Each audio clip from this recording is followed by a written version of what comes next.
So, episode 18 of The Walking Dead season 11 is out now. This episode is titled A New Deal, and if you haven't seen the episode and you don't want to get spoiled for you, do not listen to this review because this review is going to contain full spoilers for the episode. You've been warned.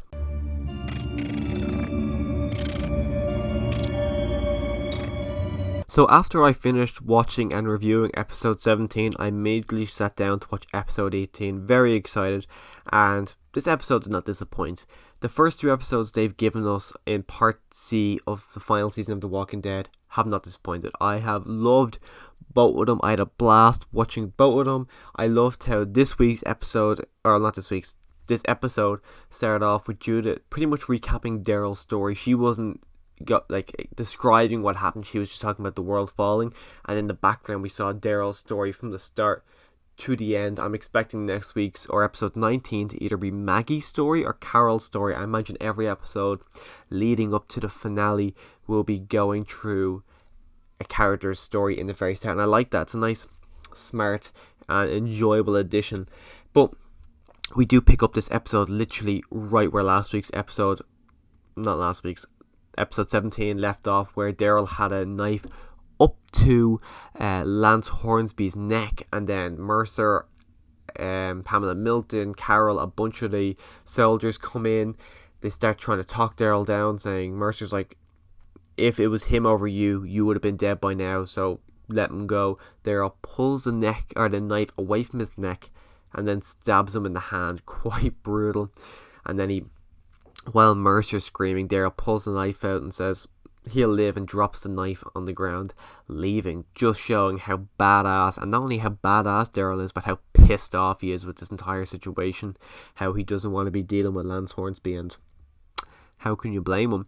Goes back outside, we see that Carol tells our group what the agreement she made with Pamela Milton is, and it's that Pamela Milton will give them supplies to rebuild Alexandria. She will leave them alone in exchange for Lance Hornsby, because she's going to use Lance Hornsby as an example. She's going to use him to put all the blame on him of what her son done and all the bad stuff that has happened, everything that has gone wrong since she's taken on Alexandria, and prior to that, is all going to be blamed on Lance Hornsby. So that's what the agreement is here. You see Lance talking to Mercer, talking down to Mercer in a way, saying, Mercer goes up to him and says, you've killed my soldiers, and then Lance goes, they're not your soldiers. But then you see him then talking to Pamela Milton, saying, we have agreements with other people that if you get rid of me, those agreements will fall. I took that as Commonwealth. No, not Commonwealth. I took that as CRM. They're very heavily implying CRM here, and I'm fully expecting the Commonwealth and the CRM to know each other, possibly have agreements. That could be how the Commonwealth is able to survive the way they have with the resources they have, is maybe that they've been getting stuff from the CRM. So I'm assuming that little hint that that Lance Hornsby was talking about is a CRM reference. We do also see that Eugene asks Max to come live with him, because our group is going back to Alexandria, Hilltop and Oceanside, and Eugene says, why don't you come with me? Bit change of scenery. She says no, she's finished business to do, and that's how that kind of conversation wraps up. We also get to see the shot in the trailer that blew everyone's mind, which was Daryl holding Rick's gun. He tries to give it back to Judith. Judith says no. And I was expecting her to then come out and say, my dad's alive. No, we didn't get that scene. I was a little bit disappointed. Judith gets very annoyed at Daryl because she's saying how she doesn't want to just leave. She wants to help these people become free. That's what her mom would have done. That's what her dad would have done. And that's what Daryl helped Rick and Michonne do with Alexandria, with Hilltop, and during the Savior War. And she's getting annoyed, saying, why don't you want to help this time? Why do you just want to run away? Daryl gets quite annoyed. A good scene, really good scene. We also get to see Lydia saying goodbye to Daryl and Carol as she's going off with Aaron, Jerry, and the guy who I can never remember his name. I think it's Elijah. They're going off to go and warn Oceanside. Not warn Oceanside, but just fill them in on the agreement they made. I wonder like, this is the first bit of Oceanside we've heard of since what we saw in episode 16. So I'm wondering, are they going to show up at Oceanside just to see that everyone there has been murdered, or what? I'm kind of hoping they go there just to see them all massacred, just because that'd be a really, really good, intense scene. But I honestly don't really know. There's no purpose in keeping Oceanside alive. Oceanside really hasn't served any purpose since we saw them in a training montage at the start of season 10. And even at that, they've really never served any big, like, they've never really done anything for the story. So you could easily kill them off just to show Lance even darker than what he was before. But we do get we get a great scene with Ezekiel and Carol talking about how Ezekiel wants to stay as part of the Commonwealth. I kind of expected that. She's saying, oh, we can get medicine brought to us. Even Tommy, your surgeon, might come with us. So I was expecting him to stay, but just seeing the way it played out, really, really enjoyed. Sebastian Milton, spoiled brat.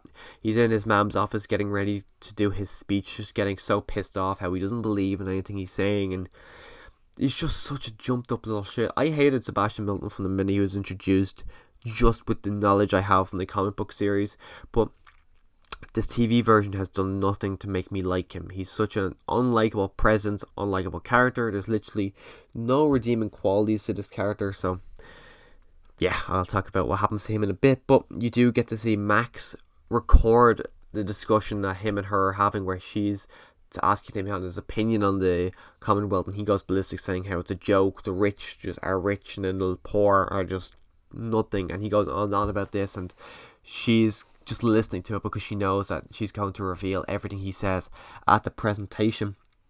We get to see Annie and Negan discussing whether or not Negan kind of wants to stay there, Annie doesn't. Negan wants to stay there just for the safety of their child, because they get to see this child on the screen, so he's thinking we should stay here. But the conversation doesn't go much further than that.